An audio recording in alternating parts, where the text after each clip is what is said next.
அஸ்ஸலாமு அலைக்கும் ஃப்ரெண்ட்ஸ், எல்லாம் எப்படி இருக்கீங்க? நீங்கள் நிம்மதியாக சந்தோஷமாக இருப்பீங்கன்னு நான் நினைக்கிறேன். நானும் சந்தோஷமாக இருக்கிறேன். இன்றைக்கி நாம் மூணார்லேருந்து கேரளா புறப்பட்டாச்சுங்க. கேரளாவில் நாம் வந்தவுடனே முதல்ல பார்த்தது இந்த பள்ளிவாசல் தாங்க. ரூமுக்கு பக்கத்திலே இருந்துச்சு இந்த பள்ளிவாசல்.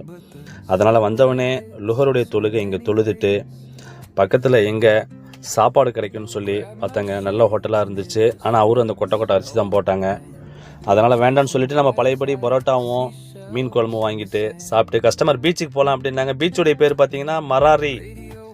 இந்த பீச்சு அலப்பியிலேருந்து ஒரு 15 கிலோமீட்டர் பக்கத்தில் இருக்குது. ரொம்ப அழகாக இருந்துச்சு. மாலை நேரத்தில் பார்த்தா ரொம்ப நிறைய கூட்டம் இருக்குது. இங்கேயும் நிறைய கடைகள் இருக்குது. கார் பார்க்கிங் உண்டான வசதி இருக்குது.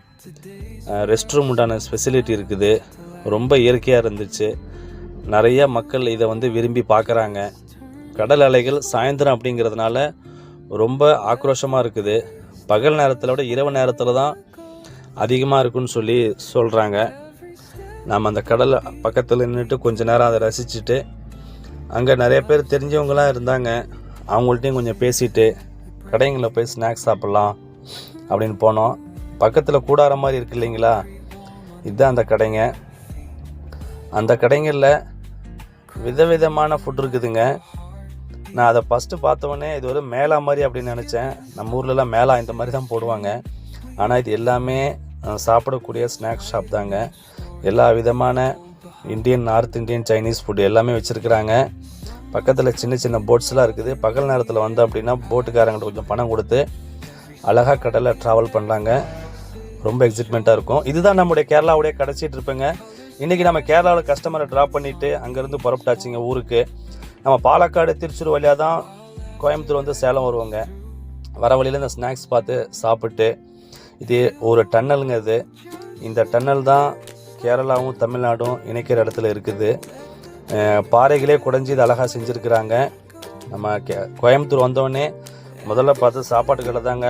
ஏர்போர்ட் பக்கத்தில் இருக்க இந்த சாப்பாட்டு கடை ரொம்ப ரஷ்ஷாக இருந்துச்சு. வாங்க சாப்பிடலாம் அப்படின்னு சொல்லி கூப்பிட்டாங்க. அண்ணன் என்ன இவ்வளோ கூட்டம் இருக்குது அப்படின்னு சொல்லி பார்த்தேன். ஏன்னா ரேட் பார்த்தீங்கன்னா ஜஸ்ட் 60 ரூபா தான். 60 ரூபாய்க்கு என்னென்ன இருக்குதுன்னு கேட்டேன். 60 ரூபாய்க்கு அன்லிமிட்டடுங்க. நீங்கள் குஷ்கா வாங்கிக்கலாம், தக்காளி சாப்பாடு வாங்கிக்கலாம், தயிர் சாப்பாடு வாங்கிக்கலாம், புளி சாப்பாடு வாங்கிக்கலாம். என்னென்ன நீங்கள் பாட்டு சொல்லிகிட்டே போகிறீங்க அப்படின்னு. வெள்ளை சாப்பாடும் வாங்கிக்கலாங்க. சாப்பாடு ரசம் ஊர்லாம் இருக்குது. பஃபே சிஸ்டம் மாதிரி உங்களுக்கு எவ்வளோ வேணுமோ அள்ளி ஊற்றிங்க அப்படின்னு சொல்லி அண்ணன் சொன்னார். என்னென்ன நீங்கள் இப்படி சொல்கிறீங்களே, இது நல்ல குவாலிட்டியாக இருக்குமான்னு சொல்லி கேட்டேன். குவாலிட்டியை பற்றி நீங்கள் கேட்குறீங்களா? முதல்ல ஒரு சாப்பாடு வாங்குங்க பிரதர், அதுக்கப்புறம் குவாலிட்டியை பேசுங்க அப்படின்னாரு. பாருங்கள், இது ஏர்போர்ட்டுடைய காம்பவுண்ட் தான். அது இந்த